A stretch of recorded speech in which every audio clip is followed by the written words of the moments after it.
Imagine this for a second. It's just after midnight on Christmas Eve, 1914. A British soldier lifts his head over the edge of a freezing trench, expecting a bullet. But instead of death, he hears singing. Across 100 yards of frozen mud and barbed wire, the men who have been trying to kill him for months are singing Silent Night. By morning, he will climb out and shake their hands. No one ordered this, no one could fully explain it, and the people in charge were terrified. So, how did the deadliest war the world had ever seen at the time simply just stop?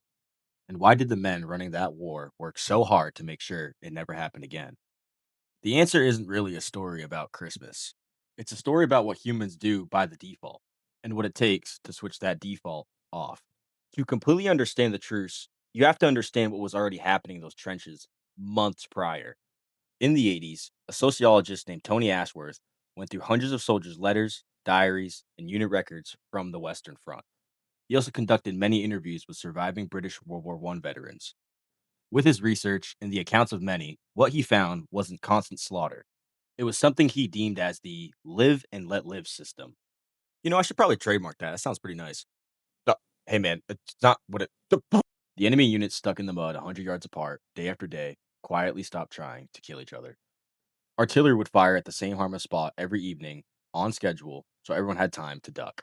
Snipers started to aim high on purpose. Both sides were holding their fire during meals. Don't get confused. This wasn't cowardice actions by due of the troops. It was simply arithmetic behavior. If I blow up your dinner, you're going to destroy mine. If I let you eat in peace, you're going to let me eat in peace. Two groups of men, trapped close together with nowhere to go, slowly built an unspoken agreement. I won't hurt you if you won't hurt me. I definitely can make a critical acclaim movie about this. What? They already did? There's no way. Where'd you even find this, dude? I swear, every idea, everything that comes to my mind, it just get out.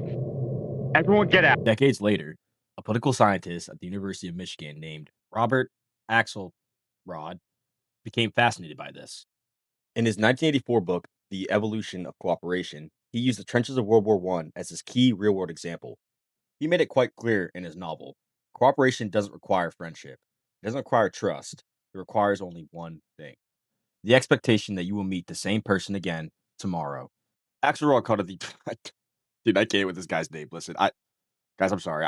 I made the script, including his name, like as least as I could. It's a stupid name. I don't know how else to go about it. I don't know who like combined those two words together to form a last name like that. It's just he's standing right behind me, isn't he? But he'll go away at some point. The holy mother of Christmas. Axelrod called the phenomenon the shadow of the future. When two people know they are stuck with each other, the smartest move is to be decent, because today's cruelty becomes tomorrow's revenge. The soldiers weren't exactly being noble. It's their own self interest, repeated day after day, against the same faces, quietly pushed them toward peace. And here's where it starts to get even stranger. That same logic, building quietly for months, is what made Christmas possible. A Christmas miracle? No. Simply human patience. By December 1914, the war was only 5 months old, but the romance of it was already dead. The men were cold, soaked, and surrounded by bodies they couldn't reach. Then, on Christmas Eve, German soldiers began placing small candlelit trees along their trenches. The historian Stanley Weintraub, who spent years collecting accounts of that night, described what happened next.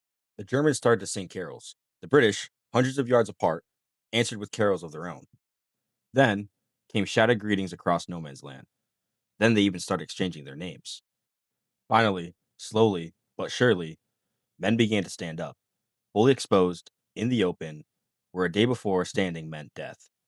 By Christmas morning, soldiers from both sides of the front were walking into the space between the trenches, otherwise known as No Man's Land. The British and Germans finally shook hands, and the French. They started trading things like buttons, badges, tobacco, chocolate, and tinned beef. They showed each other photographs of their wives and children. In some places, they held joint funerals for the dead who had been lying between the lines for weeks, reading the same songs in two languages over the same graves. In other sectors, some men played football across the frozen muddy ground. Exactly how many games and what the scores were is half history and half legend now. Estimates suggest as many as 100,000 men took part in some form of truce along the German and British lines that Christmas. For a few hours, the most advanced war machine ever built simply switched off. Not because of a treaty, not because of an order, but because the men inside it decided on their own that they would rather not. And this is the part no one tells you. The generals were horrified. The people high up in command, the truce wasn't a beautiful moment, it was a catastrophe. One of the most senior British commanders on that part of the front, General Sir Horace Smith Dorrien, holy alphabet of a last name, that was so alarmed that he issued an order forbidding any friendly contact with the enemy. Dude, if your name comes up again, I'm not saying like the whole thing. It's just going to be SD. Okay. All right. General Sir Horace Smith understood the danger precisely. A soldier who likes the man across the field will not charge at him. Field officers who allowed the truce were threatened with court martial. For the men in the mud, the message was clear. The thing they had felt that morning, that the enemy was just another freezing man who missed his family, was now a punishable offense. But the men in charge did something far more clever than just simply banning it. Remember what Axelrod said: cooperation depends on being the same person again tomorrow. So Hire set out to destroy tomorrow. Units were rotated more often, so no group of men stayed opposite the same enemy long enough to build trust. Then came the real masterstroke. Tony Ashworth documented how headquarters began ordering compulsory raids just to incite more violence and chaos. Contrary to belief, higher ups like General Sir Horace Smith were not fond of the raid techniques. To add some more historical context and to make it clear this guy wasn't completely apathetic, General SD opposed people higher than even himself in regards to the senseless raids. He wasn't just concerned about the cost effectiveness of things like precious resources or sheer manpower spent in the attacks. He actually cared deeply about the welfare of the men under his command. This changes nothing between us. I'm still pissed about earlier. You stupid buffoon. You stupid troglodyte looking piece of small, brutal night attacks whose only true purpose was to force soldiers to kill, to spill enough blood that the quiet agreements became impossible. If the man across the field bayoneted your friend last night, you're probably not going to trade cigarettes with him today. The raids did their job. They manufactured enough hate to keep the war going. Even then, the men still resisted. In some sectors, when the order finally came to resume fire, soldiers still were aiming a little too high, or some were even firing their first rounds in the air as a kind of warning to the other men. But time passed, the order took effect, and the men obeyed. But many of them did it like men apologizing. So by Christmas 1915, the truces were mostly gone. For the years that followed, artillery was deliberately ordered to fire on Christmas Day, for no tactical reason at all, except to make sure that the singing never started again. Ho, ho, ho! Merry Christmas! What the fuck? Sadly, that's the uncomfortable reality the Christmas truce actually reveals to us. Peace was the default. The truce wasn't some divine miracle. It's just how we are as people. It's what we evolved to do. War was just a thing that had to be constantly and deliberately manufactured. And that should change how you see things. The soldiers who climbed out those trenches were extraordinary. They weren't braver or kinder than you are.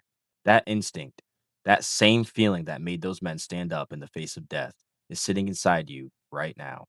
Over 100 years later, we remember the singing, the laughter, the jokes shared, the peace between enemies, and that someone, somewhere, always has to work very hard to make sure they don't. You guys gotta help me. They've been torturing me for hours. I don't know how long they're gonna keep it for. I need help. I don't know what to do anymore. I stole one of their ideas. I made fun of their names. Yeah, maybe I deserve it, but wait a minute, Stanley, what the hell are you even doing here? Yes, you with the frickin' receding hairline, you stupid mongoloid. I didn't make fun of you once during the entire video. You guys don't even know who you're torturing me with. Man, you guys like just really suck. I don't even have any more words for this. Wait a minute, where are we going? Please stop. What?